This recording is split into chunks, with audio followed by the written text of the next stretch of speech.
Hi. Yeah, I'm David. I'm from Hamburg, where this beautiful and tasty drink is from. You don't have any clue. Oh, this is enough? Okay, I can do it all the time. Oh, we are from the Fritz Cola city. Okay. Yeah, I want to talk about the Angular CLI and yeah, and the new features. First of all, yeah, that's me. That's my Twitter avatar and my avatar in almost every network. I'm a freelancer and a consultant. I'm doing JavaScript development since, I guess, more than 15 years. So when jQuery was coming out, I was there and I was, and everyone says, "Nah, don't do this JavaScript stuff. This will never do some serious stuff like Java." Yeah, and I'm an autodidact, so I tried to get into Java, and it didn't work. So now now I have to stay into JavaScript. Yeah, I have a blog, webdev.de. I write about everything I face during development or Angular. Yeah, and I'm on GitHub.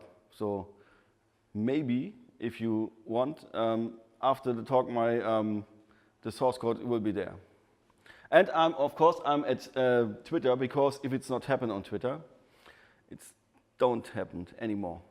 Never. Yeah, this is Community Rocks is a very important sentence for me, because I'm one of the organizers of the Angular Hamburg meetup. Yeah, and I'm also a team member of angular.json DE. So it's the Angular community in the German-speaking area. And yeah, we have members also here in Vienna. And I'm a Google Developer Expert. This is yeah, they announced me and said, "Hey, come join us." Google Developer Expert is a special program where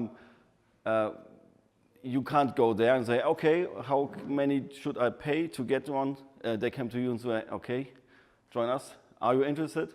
And they have some special requirements to get in there. So you have to know something about programming, and yeah, it's not the important thing about this. The most important thing is you have to be interactive with the community. Yeah, you have to give them something. So the Google Developer Experts are maybe something like the interface between the core team and the developer, something like this. Yeah, so you can reach out to us, and we offer help for free or paid. For sure, and or we can connect you to the core team. But very important, I became an Angular in Google Developer Expert in March, I guess, and 2 weeks or 1 week later, I had in Hamburg I had Manfred Steyer on stage. I guess you know him. No reaction, Manfred Steyer? Okay, Manfred Steyer. And he announced me in front of my community as a Google Developer Expert. And yeah, of course, they follow me on Twitter, so one or other of them knew it already. But yeah, it was very handshaky after that. And now I'm very proud to announce that I'm not the only Google Developer Expert in this room. Because this guy here,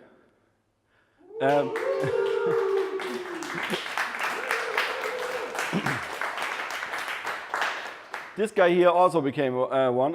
When 1 month ago, 4 weeks, 3 weeks, something like this.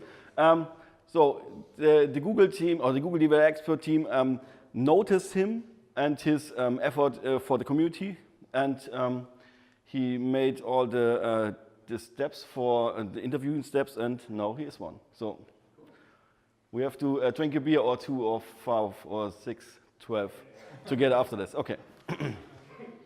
Okay. Short thing about my slides.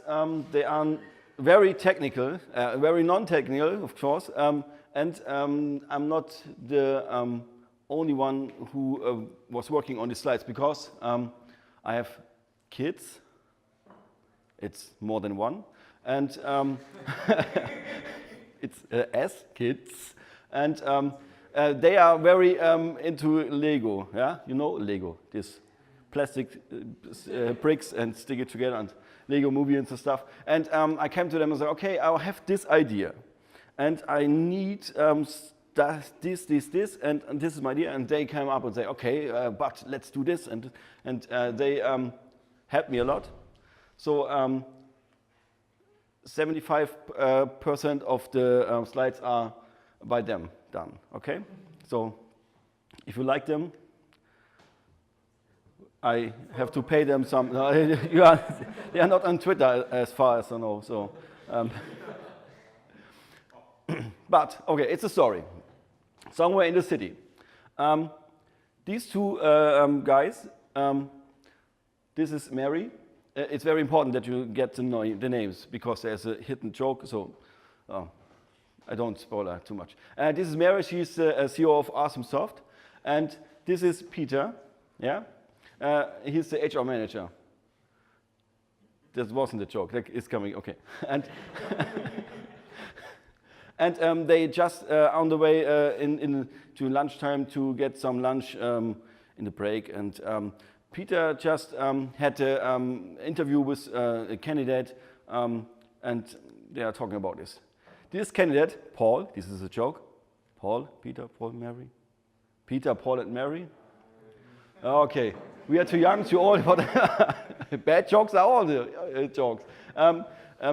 Yeah, Paul is very skilled, and he can set up projects, Angular projects, in seconds. And you, okay, that's fast. But what about the environment? It's included. Who of you are using the Angular CLI? Raise your hands. Almost everywhere, everyone. I twice. So. But did he follow the style guide? It's a very important question, because if you have very messy code, it's not very funny to maintain it, right? Right? Thank you. Sure, and he even write tests. Who of you write tests? Come on, many hands. Oh, thank you. Thank you. Oh, that sounds great. But at the end, only file size matters, right? So we don't want to ship gigabytes to the server. We want to ship some bytes. And yeah, of course, he knows how to AOT and tree shaking. Do you know how to AOT and tree shaking? I know it. Oh yeah, everyone. Yeah. Just if I ask something, just raise your hands. It's good. And sure, he is getting very excited about it. And he says, okay, we should hire him so he can teach us. Oh, wait, this. So she's getting excited, yeah. And now she is getting very excited about it. And then how can he manage all this? And he used the epic tool called Angular CLI. And she's, wow, what? How? Oh, how is very easy. Yeah, it's just it's very easy to do. First of all, you have to install it, right? npm install. npm install. At this point, I have to mention, please notice this OL. Okay? This one here. I don't know why. My kid says. Then with ng new, the name, and some additional parameters, you can kick off or scaffold the project, ng new. Yeah, this one. And then you cd into this project like he does, and then just ng-serve and you can start developing. Yeah, so like this Sharkman does. Just 4 steps. I did them, so I jump over to the demo, whatever demo means. I have this, I kicked off this project. I just did npm ng new, how it's called, CLI demo. Here, you can see. And then it scaffolds for me the project. We have here a small project with the files, the project itself. The main project is living in this app folder. And then there is a config file called angular.json. This is for just for configs for this file for the CLI to help us to do some tasks. So you said we can just say ng-serve. Then let's try it. Yeah, right. ng-serve. I installed it yesterday, so it worked yesterday. I hope it will work today also. Yeah. When we take a look into the angular.json, then we see that we have here something called schematics. Who of you know what schematics are? You know Manfred Steyer, so maybe you know his book. Yeah, always. Yeah, no, yeah. Schematics are the heart of the Angular CLI. So you just say generate foo, and he goes to a folder in the schematics which says foo, and there says, okay, foo means you have to set up this and this and this, generate this code, name it so, hang it there, and introduce it there, provide it there, whatever. So it's just copy blueprint and generate code from it. That's the short form. Yeah. Manfred wrote a book about it, so it's not that short, but almost that. Then we have we have a project. This is it's all projects. It's plural. Yeah. So we can have more than one project in the CLI project, more than one Angular project. So with the CLI we can generate Angular applications or libraries. So we could, for example, we could generate a project and then generate libraries for example, something like a date picker or a slider, however it came to my mind now. And, and you will find them here. You just say ng generate project and the name, and then it's generated here. I generated a CLI demo, and for every project there will be generated 2 projects. It's strange. No, it isn't, because it's the project itself and it's the end-to-end testing project. There's just configuration. What should I do when you say, please end-to-end it? Yeah, integration tests. I want to focus on this. This is the standard project. Here is the prefix. Yeah, prefix says just how is the text prefix, so that you don't get into mess with some name conflicts with other projects. Nothing else. And the project type. As I said, yeah, you can put here applications or just library, right? So I highly recommend at this point the Visual Studio Code because I love it. It helps me so much. Now, maybe you know Angular components. Yeah, we saw just some of them in the forum, the previous talk. You can configure components that you say, okay, I want to use a specific change detection. If you don't know what change detection is, maybe you should come to me or to Michael and come to us to our workshops. Promo, yeah. We can talk about this. And yeah, there are 2 strategies, and this is the thing you have to set up in a component. So there is a manual way. You go into the component. Oh, then you say, this is exciting. It says change detection, I want to say, right? Change Yeah, Chaka. I have to mention I'm very good in typos. Yeah. So my Twitter handle looks like I can fly, but I can make typos every time. If you wake me up in the night, middle of the night, I don't know when, I can do a typo. Change.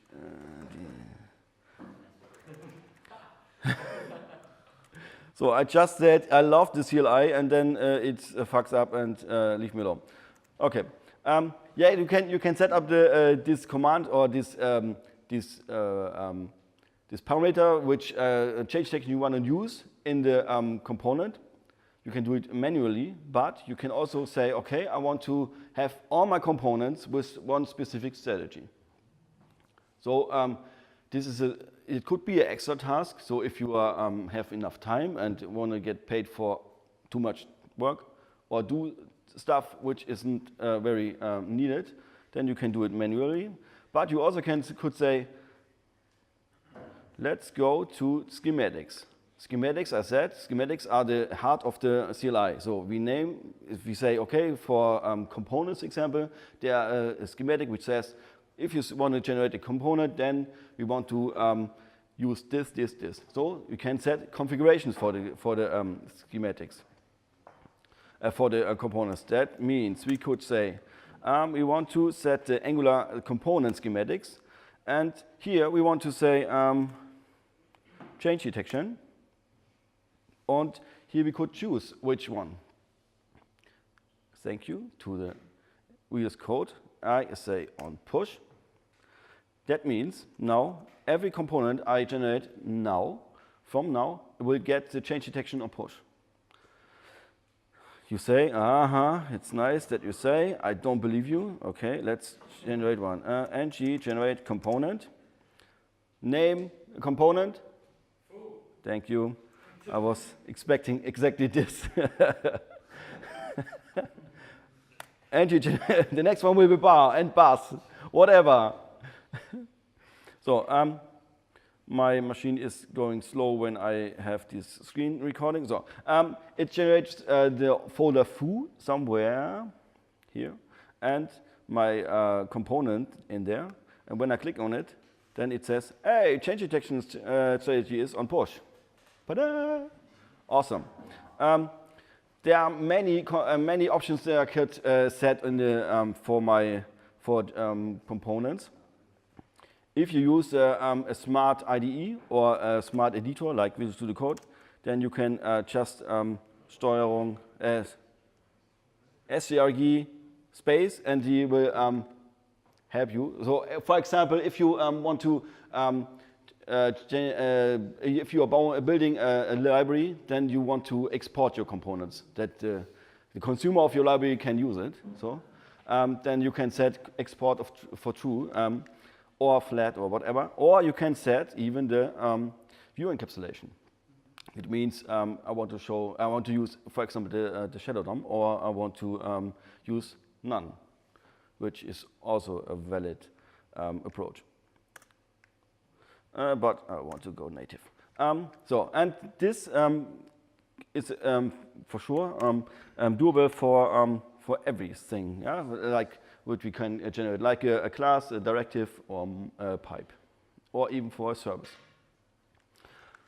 So that's it. We can set configuration for some stuff we want to generate. A very often problem in project is, it's not a problem, but it's a possible failure, or it's a point where you can fail. It's not a good idea to test against the production system, right? Yeah, thank you. And so you have something like a dev system where you are going through, or you have maybe something like a alpha stage or something like this, where you build it and then it goes to the QA, whatever. And I was in a project, and every time when we build it and shipped it to the server, then we get a call from the admin, from the guy who, there was a special guy who was, his only job was to pick a file, a folder, and put it to the web stores. And he called us and said, it doesn't work.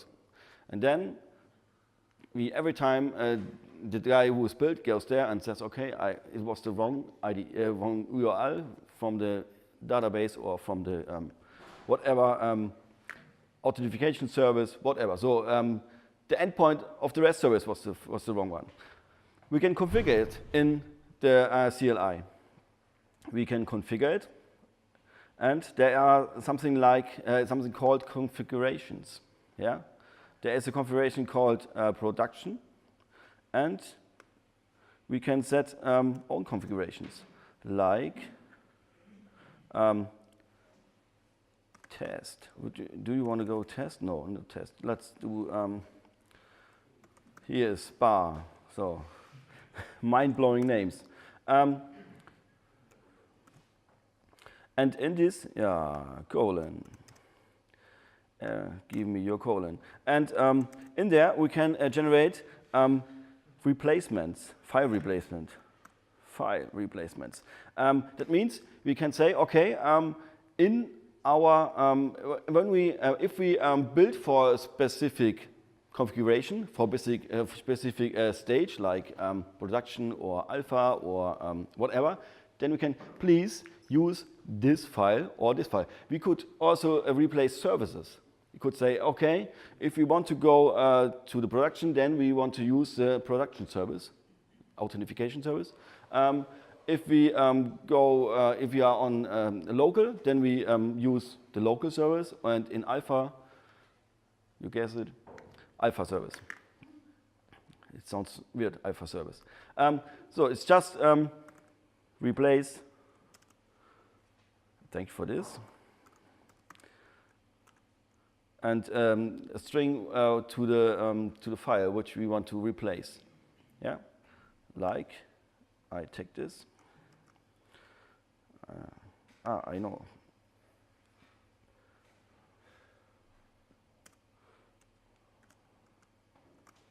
Like this. And we said, okay, I don't want to go the environment from the production for bar. I want to use bar. The Visual Studio Code is not, and the CLI also is not that smart that they said, okay, you want to replace this environment file with bar, then it don't generate for you these environment files. You have to do it by your own. So then you have to go to the environment folder. And there are two files in it, production and environment. Environment is the file you every time refer, yeah?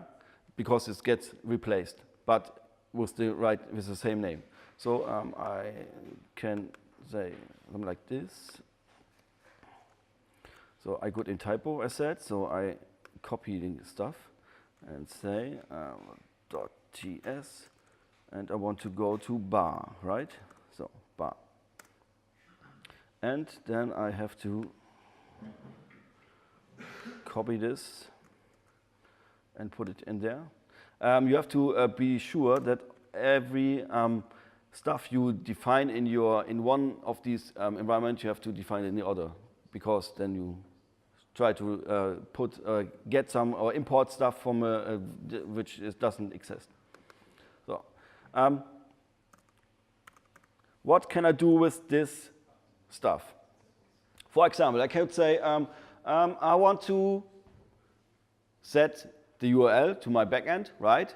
Is not that good to see in this case.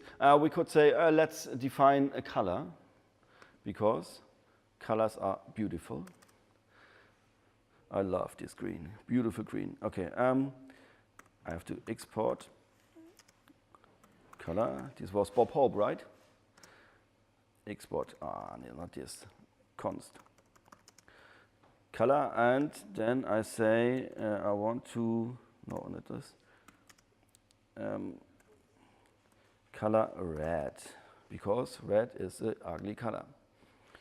And then I can go to this one and say, here I want to use green, because green is also ugly color, and the third color is magenta.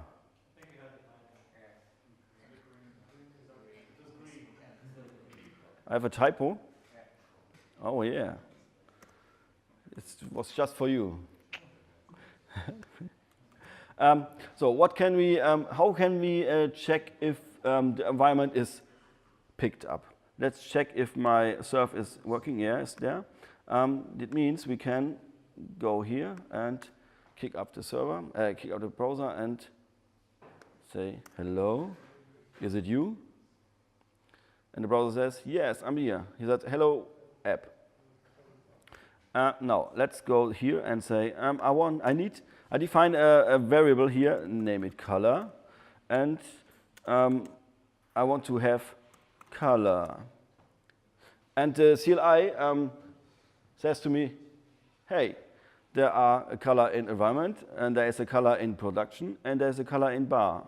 As I said, I want to, every time if I want to get from the environment, I want to get it from the environment and not from a specific environment because it's replaced. So, then let's use it here. Let's do some very ugly stuff like not foo, not in foo. I put it here, right? Yeah, okay. Yeah, I was just confused by myself.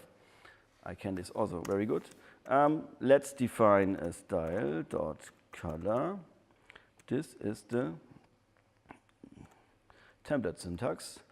You know, maybe from the template or from the custom components. So it's nothing new, nothing special. Color with 2L because it's so nice. Color. So this means now we just said ng-surf, then it took no replacement. And we should see that it's getting red, the ugly color. If we now say, okay, let's choose the other replacements, yeah? Then we have to give it to them and say, okay, -c configuration, because it says here in the angular.json, we want to use configuration, this one, configuration, and production or bar. Yeah? So we say, and say bar. And now let's check if it works. What do you think? Does it work? Yeah? No, it doesn't. So we just set up the configurations, but we didn't say the CLI, hey, please use this configuration. We have to set it here. Every time when I'm looking for it, I have to search for it. There's one. There's this one. We have to set for the surf. Yeah? Surf. We have to set it here also. So then let's say bar. No typo, everything is fine. And now we have to restart this stuff and say, please use bar. And what color was bar? Bar was magenta, the ugly color from Germany. And we are waiting for, we have to restart it, right?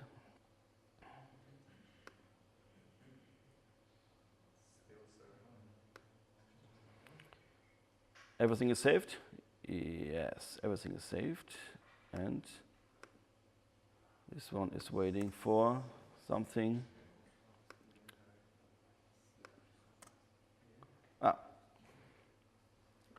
Be patient. Oh, I'm not good in patient. I have 3 boys. I'm not good in that. Patient. Be patient. No, I'm not. Okay. Why he is going there? This is the configuration. Yeah, there are many more options in there. We could set up projects and use or build libraries in a project and use it in a project. Yeah. So you can go with this monorepo approach, which is announced by NX, yeah, by Narwhal, and this is the approach they implemented here. the version 6 of the release 6 of Angular, which came on the Star Wars Day, is because I can remember this name, this date very good, on May the 4th. Be with you. No one answers. Is it working? Oh yeah. No, magenta. This is magenta. This was a release. The Angular 6 release was a release which was mostly for the CLI. It looks like this. No, it wasn't. But it was. There was very few changes in the API and in the core of Angular. Most of them was shipped based on the CI and on the process, on the chaining from tooling chain for the Angular development. So the CLI is completely different now. Not completely, but the configuration is different from there. The schematics landed almost everywhere. And we got some very nice new commands in the CLI, which are, we could add functionality. We can say, hey, I have an Angular application and I want to add Angular material to it. And I prepared something like this. And is it that? Just say, okay, I want to add Angular material. Then he makes an npm install and makes some, and looks into the Angular material schematic, finds some results, what to do, and says, oh, wait, we have to update this and this and this, and we have to change something and import stuff there and so. And this takes some time. This also brings new functionality to the CLI itself. So after we added new functionality, the CLI is able, for example, if you add Angular elements, it's able to generate custom elements, for example. Or if you add the Angular service worker, or PWA, it's able to generate all the service worker and the manifest file and check the router and put it in the service worker configuration stuff. It's all by the magic. Thank you for this speed. After we added it, we can generate Angular material stuff. So we don't say anymore, we don't are restricted to the standard stuff we want to generate. We can now generate, hey, Angular material navigation and give it a name. And I'm waiting for my process. Or I skip it because I'm prepared. And I say, just have to, come on. Edgy, add this one. That means that I have to re-kick this one.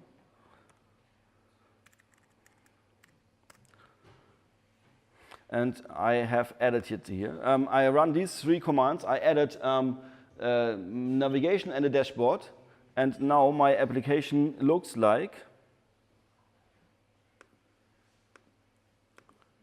this after it's kicked up.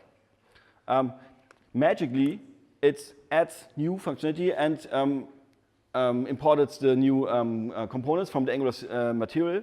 And then I can use it out of the box, and I don't have to write code for this.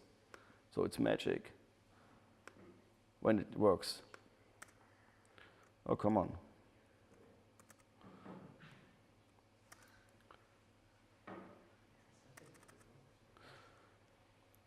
How's the weather in Vienna? What do you think? Is Vienna going to win the World Championship in football? I just want to wait some time, okay? That's ng serve. Ah, okay. I guess my RAM is going into my OBS. Another very cool feature of the Angular CLI after the update is, after the update to Angular 6 is that you are able to update Angular projects from 2 to 3, 2 to 4, 4 to 5, 5 to 6. There's an update guide online, which is you can find on the URL update.angular.io. There you say, this is my current version of Angular, and this is my my target version, and what should I do? And then it says, gives you a very nice to-do list where you can check the boxes. Yeah, I did. And at the end, you have upgraded version. They are discussing about this for updating Angular.js to Angular. But they, at the moment, they're just discussing, okay? So don't panic. And this one, oh, come on. This is, yeah.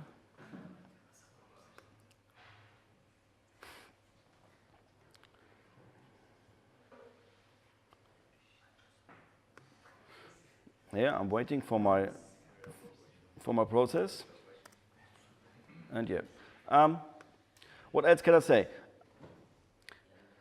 If you are curious about the new features in Angular, then you maybe would love to read the blog of Stephen Fluin, which you can find. The blog post about the new Angular features, you can find it on blog.angular.io. And there he says which is all the new features. If you are maintaining or thinking about creating a library, maybe you should think about it to go with the schematics approach to offer the user of your library the possibility to upgrade it with ng-add. Because if when everyone knows that there is this awesome feature ng-add, and you are the only libraries which doesn't use it, maybe this isn't a criteria why they choose not your library and another library. Yeah. So I don't want to stress. Yeah. But use the CLI and use the schematics. So I just had a call with one from the community, and he was very sad about the project where he is in because it wasn't generated by the CLI. It was one of these seed projects, and it was Angular version 5. So there are still seed projects out there. What about this? Successful. Sorry? Why was he sad? He said because he had to all the stuff the CLI do for him to the AOT and the tree shaking he has to do by his own. And all the stuff he is able to generate stuff and not tree shake and lazy load stuff he had to do it by his own.